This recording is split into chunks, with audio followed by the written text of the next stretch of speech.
मैं जानू सेवा बंदगी, ना मैं घंट बजाई, ना मैं मूरत धरी सिंहासन, ना मैं पुहूप चचाई। सब छूट गया। फूल चचाना पत्थरों पर, क्योंकि जो अपनी आत्मा के खिले हुए फूल को परमात्मा में चचाने में समर्थ हो गया, अब वह फूलों को तोड़कर पत्थरों पर चचाने जाएगा। और वृक्ष पर खिले हुए फूल तो जिंदा हैं, तुम उन्हें मार डालोगे तोड़कर और तुम पत्थरों पर चचा दोगे। वृक्ष में क्या कम छछे थे वे परमात्मा को, वृक्ष में भले छछे थे, पूरी तरह छछे थे, जीवित छछे थे, तुमने मार कर छछाए। असल में संप्रदाय मुर्दा है और मुर्दा चीजें ही करवाता है। फूल जिंदा था, चचा ही हुआ था परमात्मा को, क्योंकि परमात्मा के अतिरिक्त और किसको चाहिएगा।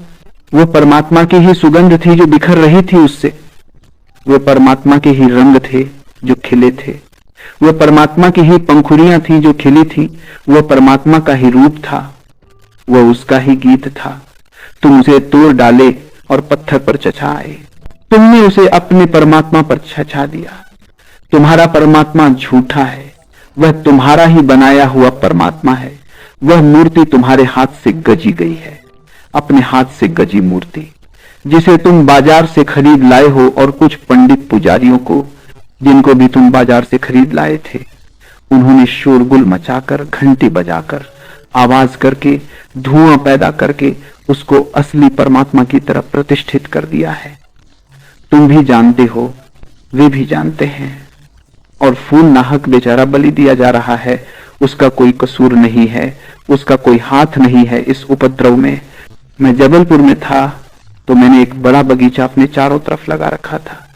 मैं बड़ी मुश्किल में पड़ गया, क्योंकि धार्मिक लोग पास ही मंदिर थे, वे सुबह ही सुबह वहां से निकलते, वे बगीचे में घुस जाते। अधार्मिक को तो डर भी हो, धार्मिक को डर ही नहीं, उसको पूछने की भी जरूरत नहीं कि फूल हम तोड़ सकते हैं कि नहीं, क्योंकि वो पूजा के लिए तोड़ रहा है। अब पूजा के लिए कोई मना करता है, आखिर मुझे एक तख्ती लगा देनी पड़ी कि पूजा के लिए भर तोड़ना मना है और किसी के लिए तोड़ना चलेगा, क्योंकि पूजा का फूल तोड़ने से क्या लेना देना। और वे इतनी अखान से घुस आते, राम राम जपते, उनका अधिकार है। ये तो पूजा के लिए तोड़ रहे हैं। वो मुझसे कहते कोई अपने लिए थोड़े ही तोड़ रहे हैं, फूल भले सो रहे हैं वृक्षों पर, क्यों उनको तोड़कर पत्थरों पर चिचा रहे हो। अगर बहुत ही ज्यादा इच्छा होती हो, पत्थरों को लाकर फूलों पर चिचा दो, कम से कम जिंदगी पर मुर्दा को चिचा दो। मगर संप्रदाय उल्टा ही सिखाते हैं। जिस दिन कबीर ने बंद कर दिया, ना मैं जानू सेवा बंदगी, ना मैं घंट बजाई, ना मैं मूरत धरी सिंहासन, ना मैं पुहूप चचाई, ना हरि रीजे जब तब किन्हें ना काया के जा रहे। न तो परमात्मा को कोई रटन लगाकर राम राम की पा सकता है, रिझा सकता है। रिझाएगा क्या, उल्टा उसको उबाता होगा। मैंने सुना है एक आदमी मरा और उसने जाकर स्वर्ग में जब देखा तो वो बहुत नाराज हुआ। एक पापी जो उसके घर के सामने ही रहता था, वो परमात्मा के पास बैठा हुआ है, उसे नरक में होना चाहिए। और उसने कहा यह अन्याय है, ये क्या मैं अपनी आंख से देख रहा हूं। तो यहां भी रिश्वत चल रही है कि भाई भतीजावाद चल रहा है। क्या मामला है, ये आदमी यहां कैसे बैठा है, ये पापी है। और मैं सदा तुम्हारा गुणगान गाता रहा, और सिवाय कष्ट के मुझे जिंदगी में कुछ न मिला, और अब ये कष्ट तुम दे रहे हो कि इस पापी को यहां देखना पड़ेगा स्वर्ग में। तो मतलब हमारे पुण्य का क्या हुआ। परमात्मा ने कहा कि तुम इसमें ही खैर समझो कि तुम स्वर्ग में हो, इरादा तो तुम्हें नरक में भेजने का था। उस आदमी ने कहा क्या, और मैं राम राम जपता रहा, दिन में नहीं रात में तक, सोते जागते राम की धुन लगाए रहा। परमात्मा ने कहा उसी की वजह से तो तुमने मुझे तक नहीं सोने दिया, तुम खोपची खा गए, एक रात चैन न लेने दिया। तुम काफी सौभाग्य समझो कि तुम यहां प्रवेश किए जा रहे हो, और यह आदमी यहां है क्योंकि इसने कभी मुझे सताया नहीं। इसने न तो कभी कोई प्रार्थना की, न कभी पूजा की, न यह कभी मंदिर गया। दुनिया इसे पापी समझती थी, क्योंकि दुनिया जिसे पुण्य समझती है वह पुण्य ही नहीं है। मंदिर जाने में क्या पुण्य है, लेकिन इस आदमी ने चुपचाप दिनों की सेवा की। इधर दुकान पर कमाया, उधर गरीबों को बांट दिया। बांटा भी इसने शोरगुल करके नहीं, अखबार वालों को बुलाकर नहीं बांटा, फोटोग्राफर तैयार नहीं रखे, चुपचाप लोगों के घरों में डाल आया, उनको भी पता नहीं है। वह धन्यवाद देने का भी मौका इसने नहीं दिया। ये मंदिर नहीं गया, ये सच है। इसमें पूजा नहीं की, ये सच है। लेकिन ये मेरा प्यारा है, ये मेरा प्यारा है। ना मैं मूरत धरी सिंहासन, ना मैं भोप छाई, न हरि रीजे जब तक किन्हें ना काया के जा रहे। और तुम शरीर को तपाओ, जलाओ, इससे तुम सोचते हो परमात्मा प्रसन्न होगा। आत्मा तक प्रसन्न नहीं होती, परमात्मा क्या प्रसन्न होगा? भीतर की आत्मा से पूछो, वह परमात्मा का प्रतिनिधि है तुम्हारे भीतर। पिया पाती है। पिया कभी पूजा नहीं हो सकती, उत्सव ही केवल पूजा हो सकती है। तुम जब प्रफुल्लित हो, जब तुम्हारा सारा शरीर खिला है और स्वस्थ है, जब तुम्हारे सारे शरीर के रग रग रोए रोए में जीवन की धारा बह रही है, जब तुम नाच सकते हो, तभी तुम्हारी आत्मा प्रसन्न है। और जिस बात में आत्मा प्रसन्न है वही परमात्मा की पूजा है। तुम अपनी आत्मा की सुनो।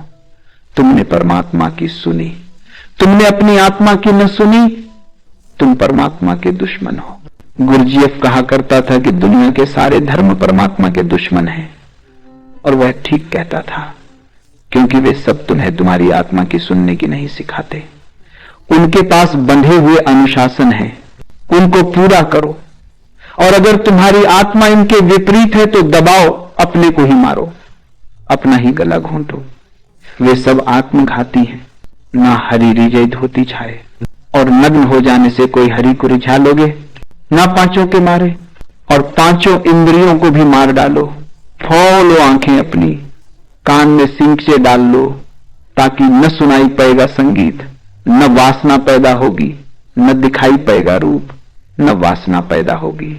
मार डालो, काट डालो पांचों इंद्रियों को। वही तो तुम्हारे साधु सन्यासी कर रहे हैं। परमात्मा बनाता है, तुम मिटाते हो। तुम कैसे उसके मित्र हो सकते हो? परमात्मा आंखें बनाता है, तुम फोते हो। परमात्मा कान देता है, तुम बहरे बनना चाहते हो।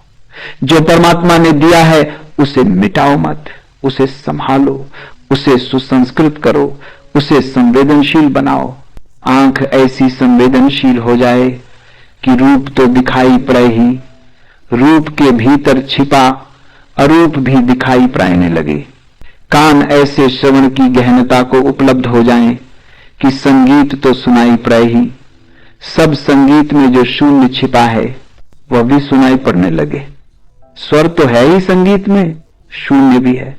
स्वर ऊपर का आवरण है, शून्य भीतर का प्राण है। रूप तो है ही फूल में, अरूप भी है। रूप तो है ही एक सुंदर स्त्री में, एक सुंदर पुरुष में, अरूप भी है। आकार तो दिखाई पड़े, ठीक निराकार भी दिखाई पड़े। आंख चाहिए ऐसी। तुम आंख फो रहे हो कि रूप से डर गए हो कि कहीं रूप न दिखाई पड़ जाए, नहीं तो वासना पैदा होती है। ठीक है, रूप दिखाई पड़ने से वासना पैदा होती है। आंख फोड़ लेने से रूप दिखाई नहीं पड़ेगा। इस भ्रांति में मत रहना। अंधे में भी वासना होती है, भयंकर वासना होती है, और तुम तो कुछ कर भी सकते हो, वो बेचारा कुछ कर भी नहीं पाता। इसलिए बाही असहाय वासना होती है। बाही विकृत परवर्टेड सच है। रूप दिखाई पड़ने से वासना पैदा होती है।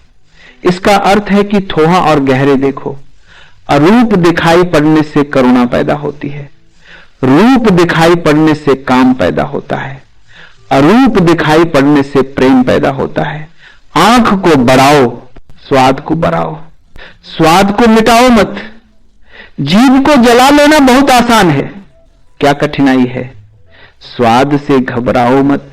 स्वाद में परम स्वाद भी छिपा है। अस्वाद को उपलब्ध नहीं होना है, परम स्वाद को उपलब्ध होना है। तब तुम परमात्मा की धारा में बह रहे हो, तब तुम्हें कुछ करना न पड़ेगा। तुम ऐसे ही बहते हुए पहुंच जाओगे। धारा जा ही रही है सागर की तरफ, तुम बस धारा के साथ एक हो जाओ।